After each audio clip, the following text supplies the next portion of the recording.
What a difference a day makes. There was a time when Kody and the sister wives presented themselves as this unified family.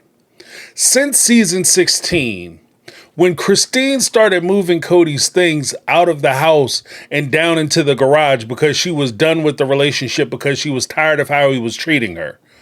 Ever since she hit that wall and realized that she didn't have to put up with his stuff, so she got rid of his stuff. The sister wife Brown family has been in constant turmoil, in constant upheaval.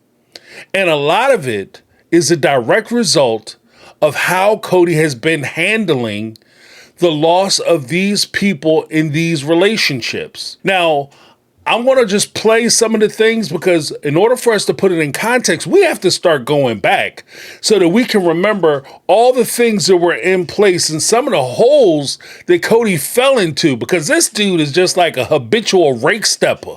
Like, for whatever reason, he just walks out into the yard, steps on a rake, and it slaps him right in the face. And he just keeps walking. He circles, oh my nose, oh my goodness, it hit me in the face, that really hurt. And he'll circle right back around and walk on the same damn rake again. This dude is a habitual rake stepper, okay? Do you remember when Christine said this? I would love it not getting a lawyer involved. But if he's already going there and lawyering up, then I'm going to as well. Ugh, I don't want to, though. I would rather just work it out amiably. You know, we've got kids. Can't we just figure this out on our own? We're not legally married, so we don't have to go down that road. We'll see. And there is this thing in the manosphere where it says if you're getting divorced, you're going to get screwed, bro. With all due respect, what the fuck are you talking about? Exactly right. What are you talking about, bro? Bro, if your wife or your girlfriend, your baby mama, whatever you want to call her, if she's not trying to take you to court, the best thing you can do for yourself is to try to work things out without having to go to court, without having to get an attorney involved. For you to try to spend as much time with your children as you possibly can, especially if she is in the mood and she's sitting there saying, I want you to spend as much time with my little Johnny, little ham hock as you can. Little pork chop needs their daddy. And you take as much time as you can with that child as you can get. There's a lot of fathers out there who would wish they could spend a lot of time with their kids and can't. But here you are, she's damn near forcing these children on you, and you refuse to go pick them up. There's something that was brought up to me during one of my previous videos, as I was talking about Christine and the kids in the house, and I was talking about not Kody Pass, but the McMansion. And one of the people who is a subscriber to my channel had mentioned, and they live out in Arizona, that in order for you to get to the McMansion, you have to drive down a road that is right past Christine's house. So every day that Kody went somewhere, he went out with his family, he went out with Robin, he went out with her kids, he went out by himself. He would have to drive right by Trudy's house.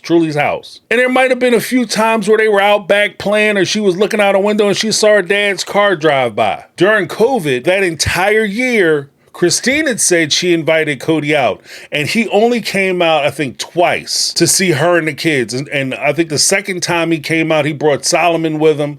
They were out kayaking. He didn't want to get in the water and kayak with him, so he just went off and he hung out with him for a bit. Then he went off with Solomon and did whatever he was going to do. Those are the types of things that's going to lead her to being jealous. And you're going to sit there and say, but James, it's the comparison of relationships that destroy everything. Yeah, they do. Yeah, it does. Because you can't stop people from looking at what you're giving them. And then if you are a shit father, you're a crap parent, and this is just who you are, and you're not doing much for any of your kids, then there's a possibility. There is a possibility that your baby mama might look at it and say, well, you know what? He's doing the best he can. He's doing what he can, when he can, how he can, because that's just who he is. But if you're a really good dad to your other kids, you're at all their baseball games. You go to the parent-teacher conferences. You help them with their homework. You wake them up, get them dressed, and get them out to school. You wait for the bus to come in when they get off school. You sit down and talk about their day and talk about all their homework, and you help them with their homework. Then you go in and make them a delicious meal. After the meal, you play board games with them, and then you put them to bed. And when you put them to bed, you read them a story. And the baby mom hears about this. And more importantly, her kids who you share with the baby mom hear how you treat their step siblings and how well you treat them and how you're actually a father to those children. Then yeah, the baby mama is going to have a certain feeling about that. And you can sit there and call it jealousy, envy, and how it rots and poisons the relationships based on your polygamous principle all you want. But when it comes to human nature, yeah, she's going to be pissed off. And when she gets pissed off, she's coming for her pound of flesh. Now, there's something else that Kody had to say. Because when they went back, if we go back to season 16 or season 17, this is the first, actually, it's in the first episode, I think it's the very first episode of season 17, where Kody and Christine are sitting in the room and they're talking. Kody reveals his greatest fear of Christine leaving. It's not that he's going to miss his lover and, he wishes the family could be together because he's going to miss her companionship. He reveals something different, which is this. This is what I'm afraid of. You take Truly and you go to Utah, the most polygamy unfriendly state in the union. You get a boyfriend who wants some of our money. And between you, your boyfriend, and the state of Utah, I lose any access to Truly and all my money because I've seen it happen to many, many people. I've seen it happen to many, many people. Oh, you mean like Robin's ex? How you guys did Robin's ex? Because don't forget, you participated in that. So what goes around comes around. Karma is a mother, ain't it? That shoe is tight as hell when it's on the other foot. I know it is. I know it is. But see, here's the funny thing about this whole situation. He's not talking about missing him, Christine. He's not talking about missing Truly. He's talking about Christine going out, finding somebody else who's going to come in and take his money. But we all recognize the fact that his money is actually the family's money, and the family's money is money that was contributed to by Christine, by Mary, by Janelle, by Kody, and yes, even by Robin. They put their money into a trust or into the Kody Brown Entertainment LLC big family fund, and Kody has just been looting the hell out of that fund the whole time. And he's afraid that somebody else is coming in to get a piece of that pie. Now, here's the very funny thing about that entire situation. Yes, it's very likely that when Christine steps out of this relationship where she feels tied to and she feels like she's been bending over backwards to make you happy for years, it's very possible she may get into another relationship and her new boyfriend may look at her and say, "Sweetheart, your baby daddy, your ex-husband, your ex-boyfriend, or whatever you want to call Kody Brown, Crody, whatever, he should be taking care of his daughter. He needs to start taking care of his responsibilities." A man will look at his lady and say that. This dude needs to start stepping up and being a father. There's nothing wrong with that. He's trying to pretend like, in the manosphere. And that's a funny thing to me, because in the manosphere, this place where guys are taught to take responsibility and are taught and indoctrinated into believing that women are illogical creatures who don't take responsibility for anything because they don't understand how the world works. So in the manosphere, you have to realize that you're the victim and you're going to get screwed. And it's all about what you need, and these women need to start bowing down to your stuff, because in the manosphere, it's about the patriarchy. And this is the foolishness that he's been pumping into his brain the whole time he was away on COVID. I understand that, because there was a lot of times when you just sitting around and you don't have nothing to do during the lockdowns, and you going through the internet, you going through YouTube, and you click on a dummy video, and I would click on some of the stuff and I'd be like, wow, this is really ridiculous. And because I would sit there and watch it and be outraged, that all of a sudden the algorithm start pumping me a bunch of stuff, a bunch of videos. So I saw some of the same videos from the same people that he was talking about. And I'm familiar with some of these concepts and ideas that these guys put forward. And what I've been saying the entire time is that a lot of what they say does not work in real world applications. Yeah, there are situations where if you don't do the right thing, you don't navigate the system properly, you can get screwed over. But at the same time, if you turn the custodial responsibility of being a parent over to a court system, yeah, you might get screwed over in that adversarial system, or it'll feel like you're getting screwed over. But when push comes down to shove, what are we talking about? We're talking about truly being taken care of by both parents who have responsibilities to that child. It's not up to mom or the parent who's taking care of the child. If Christine decided that she wanted to go party and shake her butt, and she dropped Truly off to Kody, and Kody and Robin had to raise Truly, and Christine didn't want to have nothing to do with her because she was too busy out there getting jiggy with it, then yeah, Kody would have every right, just like Christine does, to take her ass to court and make sure that she's paying to help provide for that child. Because after all, child support is not about the parent. It's not about Kody paying Christine for the time that she was in the relationship. Child support is the right of the child.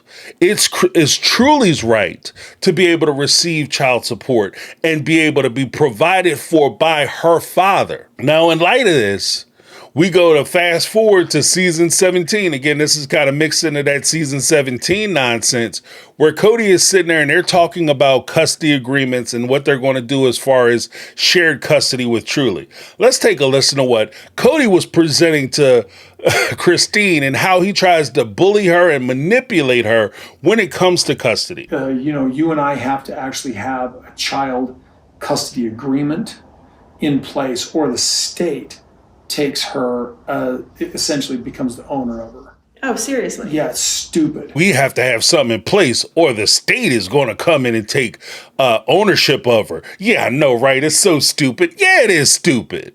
That's a stupid, Kody. What are you talking about? If that was the case, the state would already own Truly. Because you guys aren't married and you don't have a custody agreement. If that was a thing, then you would already have lost custody of Truly. That's not a thing. At no point is that, like, I feel dumber for even presenting that, like trying to put logical argument to why that's not a thing. That's a stupid. And when you do that, and this is one of the things I genuinely mean. If you're trying to work with your partner in a co-parenting situation and you start lying to intimidate them, to scare them, to manipulate them into doing something that is outside of their best interest, and you're just trying to deceive them because you want that one up, whatever it is. When push comes down to shove, if you lied to me about one thing, why wouldn't I believe that you would lie to me about all things? And if we're going to sit here and lie to each other and I can't trust your word because your word is not bond, your word doesn't mean anything because you just sat here and lied to my face, then what I need to do is I need to go down and talk to that man in the black robe. And I need to get a piece of paper from that man in that black robe that says that you have to pay a certain amount of money in child support, that you have certain rights, that you have certain days of visitation. That's what I need to do because I can't trust what you say. The only way these types of agreements work when you're working outside of the court system is if you can trust one another. And Kody telling this type of lie diminishes any possibility that Christine can honestly feel like she can trust what Kody said, because you can tell by Christine's face, she knew he was full of shit. Now, this next one is also my personal favorite. Now, I've trimmed down some of these clips because of copyright usage and all that stuff, but I want to get to the meat of it, where he starts talking about 50-50 custody and the amount of custody that he feels like he deserves, and why I think he's specifically asking for this thing. Let's take a look. In this case, we've got an issue where we have to have a child custody agreement in place. Basically, we just say 50-50 agreement, and then we just work out the details all the time. So otherwise, you're going to get a lawyer and the government involved, federal or state government, and the lawyer is going to take all the money you have. Once again, telling those big lies. Oh, if we don't have an agreement in place, then a lawyer's going to get involved. I thought the state already took the child. But no. The lawyer's going to get involved. And when the lawyer gets involved, they're going to take all your money. They're going to take everything. And then you won't be able to provide for yourself or the children. So we have to prevent that. Let me help you out. So we're going to go for 50-50 agreement. Why do you want to go for 50-50 agreement? Here's my position on why I think that Kody was asking for 50-50 agreement. Because there are some circles in the manosphere who believe that if you get 50-50 custody, that you will not be responsible for child support. Let me say that one more again. There are certain corners in the manosphere that believe if you have 50-50 custody, you are not responsible for child support. So he wants to get a document that says that he has the child 50% of the time. Now, the funny thing is, if you listen to the continuation of what he said, when he said, oh, we'll get a document, we'll have a contract drawn up that says I have 50-50 custody, and we'll figure out the logistics of when I actually get her. That means that you're not going to have her 50% of the time. So basically, what he's trying to get her to do is to lie on the contract, to lie in the agreement. Oh, he has 50% of the custody. Now, if she agrees to this foolishness, she has to go back and explain to the court why it's not true and why she agreed to something that wasn't true. So this is all the way, again, this is like this whole way through is a dummy doing. He's setting himself up to be in a situation where what happened was exactly what was going to happen. Now, finally, we get to the idea, okay, we started talking about custody. We started talking about how much custody. Now, where should we do the case? I'm moving to Utah. Do we need to make that part of the agreement? No, we're not doing anything ever in Utah. Even though I'm moving to Utah? Don't ever involve Utah. Okay. Even if she's living there, we get a child custody agreement here. Okay. If she's living in Arizona with Truly, with Kody, and she's there as well, if she files for any paperwork or custody agreements or whatever, so on and so forth, while they're in Arizona, the case will be heard in Arizona. Now, what's the big drawback to having the case heard in Arizona?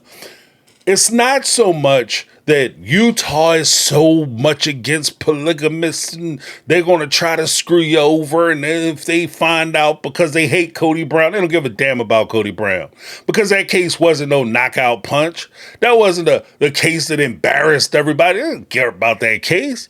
Nobody's coming for him over that case. What Kody Brown doesn't want to do is he doesn't want to have to go to Utah to fight that case. Because this in itself will be prohibitive, because if you have the case filed in Arizona and you agree to have the case filed in Arizona and be heard in Arizona, then anytime that she wants to modify the case because, oh, we have a 50-50 agreement, but he never comes and gets Truly and I'm 100% responsible for her physically, I'm 100% responsible for her financially, I have to take care of all of her food bills, her shelter, her clothing, I have to pay for her insurance, her medical, I have to pay for all of that. So therefore, I want to get some more money and I want to modify our agreement. What she would have to do is she would have to take and pack her stuff up and shake her ass on down to Arizona so that she could file for that modification. This is why Kody wanted her to file in Arizona or have the agreement in Arizona and to never file in Utah. Now, for the most part, if the custody agreement is going to be where the child lives. If the child lives in Utah and she can establish that this is where the child lives, especially in a situation where he doesn't have a whole lot of rights because he's not married to the child. And if she can make an argument that he had already abandoned the child because he hasn't been around for about a year, between the time that he was actually seeing her consistently, he hadn't been around for a year or 2 years, or maybe over the course of 2-year period, he had only seen her twice, even though he drives by her house every day. Then she can make the argument that I'm living in Utah, I'm with my family and friends, she's enrolled in school in Utah, this is where we stay, and this very well may be why it took her this long for her to move to Utah, get established, be in Utah for a year or so, and then file for the custody agreement. This might be very well why she did it this way. Because now she's established in Utah. She has residency in Utah. More importantly, truly has residency in Utah. And if Kody wasn't doing the right thing as far as seeing her and spending time with her, then, I mean, it is what it is. The smartest thing Christine did, hands down, was she got herself an attorney. And I can see from some of the court documents that she does have an attorney of record on her case. Smart move. Because, and unfortunately for Kody doesn't have an attorney. Kody, you better need to get yourself an attorney. Because you are going to lose. Shots fired! Shots fired! Got him!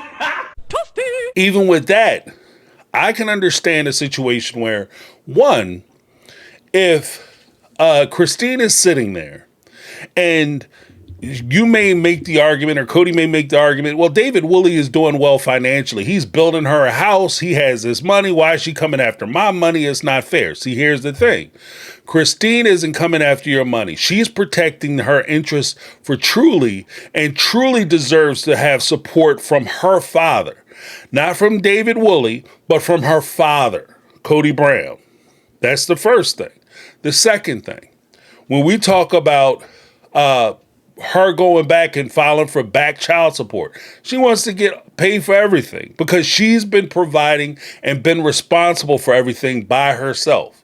Now, there could be a part of it where you can make the argument that maybe Christine is being nasty because now all of a sudden he's selling the house that he and Robin were living in for $1.6 million. Maybe Christine, because I do believe that some of the cast members and people associated with the cast members have seen some of these YouTubers and people on Instagram, especially these detectives that you guys who will look through the house and be able to determine, like, oh, you know how much those paintings are worth and those figurines and the collectibles and the watches, and he has all this money that he's blowing through as far as his jewelry and things that he wants to purchase that he's been using connected to the family account, so on and so forth. Well, if you have money for watches, you can wear a Rolex, then you can provide school books for your kids. And there's no shame in that. Too bad, so sad. I don't feel bad for you. Christine is doing the things that she has to do to be able to provide for her child. And it also teaches not only her, but it teaches her kids that they have to be responsible. These men have to be responsible for these kids that they make.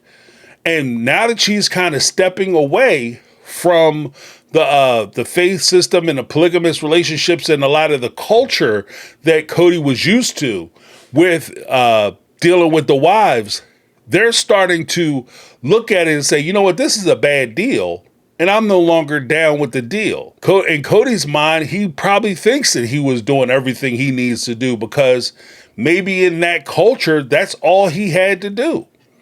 He only had to come around once or twice, have him over at the house for the holidays, you know, give him 1 or 2 presents, and that was it. He was done for the rest of the year unless they found favor with him. But they have more rights than just having to curtail themselves to you, kiss your behind in order to find favor. Let me know what you guys think. This is fresh off the presses. I wanted to get it to you, or at least give you my opinion on it. Let me know what you guys think down below. This is My Take. I'm James, and this has been My Take on Reality, and I'm out. 'Cause I've been living life right like I